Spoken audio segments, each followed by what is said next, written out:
बिस्मिल्लाहिर्रहमानिर्रहीम। अस्सलाम वालेकुम। Welcome to all style with नाज।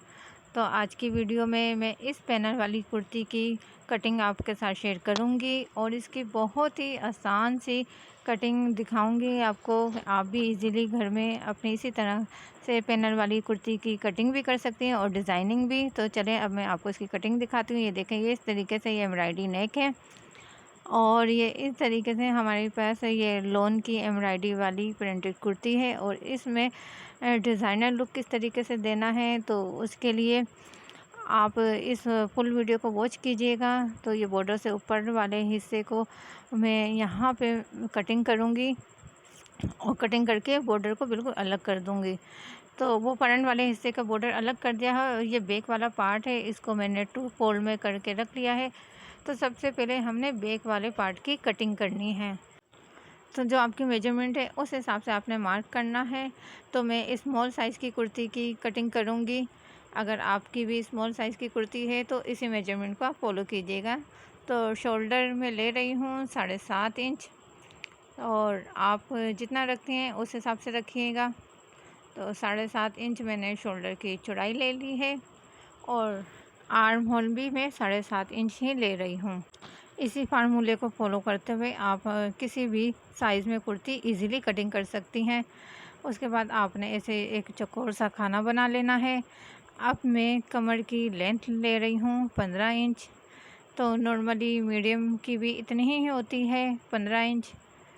और उसके बाद हिप्स की लेंथ में ले रही हूँ 21.5 इंच, क्योंकि ये शिलिंग नहीं हुआ शिलिंग के बाद ये थोड़ा सा ऊपर भी चढ़ जाएगा तो चाक हमारे बड़े हो जाएंगे, इसलिए मैंने 21.5 इंच लिया है।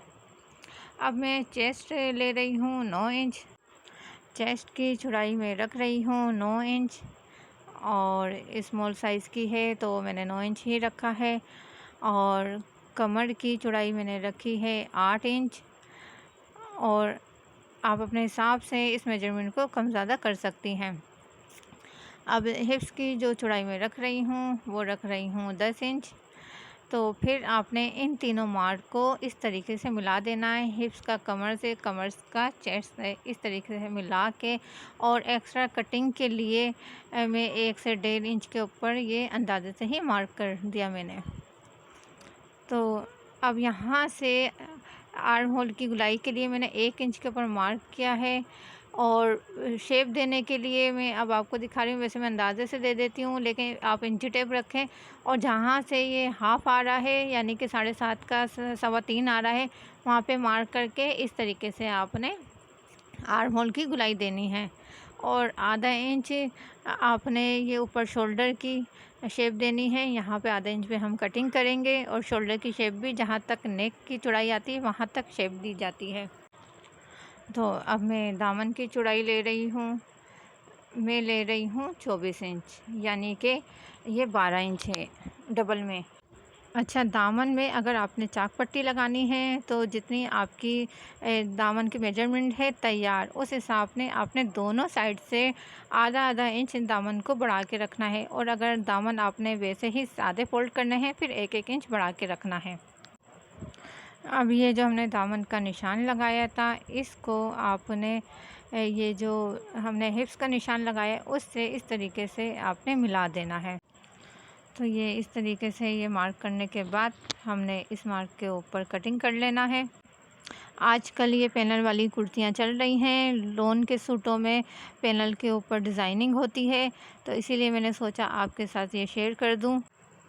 तो ये देखें, ये हमारे बैक वाले पार्ट की कटिंग हो गई है। अब हमने फ्रंट वाले पार्ट को, जो हमने सबसे पहले दामन उसका अलग कर दिया था, उसकी हमने पैनल कैसे कटिंग करने हैं उसके लिए सिंपल आपने इसको फ्रंट को इस तरीके से फोल्ड करके रख लेना है और दामन को भी फोल्ड करके रख लेना है। दामन की चौड़ाई उतनी ही रखनी है कि जिस हिसाब से आपने बैक वाली चौड़ाई रखी है, क्योंकि एक्स्ट्रा हम कटिंग वहाँ तक करेंगे जहाँ तक हमने ये दामन को अलग किया है। जहाँ तक हमने ये पैनल बनाना है वहाँ तक ही हमने इसको फ्रंट वाले हिस्से को एक्स्ट्रा कटिंग करना है। अब ये बैक वाला पार्ट है, बैक वाले पार्ट को आपने इस तरीके से इसके ऊपर सही से सेट करके बिछा देना है। तो बिछाने के बाद अब ये यहाँ पे मैं एक्स्ट्रा मार्क करूँगी। तो ये मैं 1-1 इंच के ऊपर एक्स्ट्रा मार्क कर रही हूँ, यानी कि वहाँ तक जहाँ तक हमने दामन की कटिंग की थी वहाँ से स्टार्ट करना है। उसके बाद आप उन्हें ये शोल्डर तक के 1-1 इंच के ऊपर मार्क कर लेना है।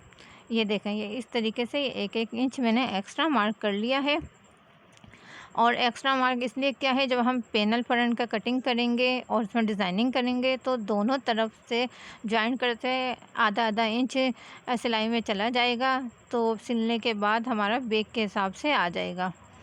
तो ये मैंने कटिंग कर लिया है। ये देखें, ये जो हमने दामन अलग से कटिंग किया था वो तो मैंने बराबर ही कटिंग किया है, और जहाँ तक आपने पैनल बनाना है वहाँ तक आपने 1-1 इंच एक्स्ट्रा ही कटिंग करना है। अब ये फ्रंट वाला पार्ट है, तो फ्रंट वाले पार्ट की मैं थोड़ी सी गुलाई और कटिंग करूँगी, क्योंकि आपको पता है फ्रंट वाले पार्ट की हल्की सी शेप और दी जाती है कटिंग में। तो ये मैंने इसमें से आधा इंच और कटिंग कर लिया था, तो ये अब मैं आपको दिखा रही हूँ। अब ये हमने जो पैनल कटिंग करना है उसके लिए ये मैंने सेंटर में एक प्रेस लगा ली थी 5 इंच चौड़ी, यानी कि ये हमने डबल फोल्ड किया हुआ है। और ये मैं आपको दिखा रही हूँ 5 इंच के ऊपर ये मैंने सेंटर में एक क्रेस लगा ली थी। आप चाहे तो 5-5 इंच के ऊपर पूरा मार्क भी कर सकते हैं। अब इस निशान के ऊपर ही कटिंग करके इस हिस्से को अलग कर लिया है। तो ये देखें, ये हो गया हमारे पैनल। आपको ये ऊपर वाला हिस्सा बड़ा नज़र आ रहा होगा, क्योंकि इसको हमने एक्स्ट्रा ही कटिंग किया है, और दामन हमने अपने बैक के हिसाब से जितनी हमारी कुर्ती की मेजरमेंट होगी उस हिसाब से आपने कटिंग करना है। तो अगर आपने कुछ पूछना है, कुछ डाउट हो, तो आप कमेंट्स करके मुझे पूछ सकती हैं। मुझे इंस्टाग्राम, फेसबुक पेज और टिकटॉक में फ़ॉलो कीजिए, और अपना बहुत सारा ख्याल रखिए। नेक्स्ट वीडियो में आप इसकी डिज़ाइनिंग लाजमी देखिएगा कि किस तरीके से मैंने इसको डिज़ाइन किया है। मिलती हूँ एक और नई वीडियो के साथ। अपना बहुत सारा ख्याल रखें। अल्लाह हाफिज़।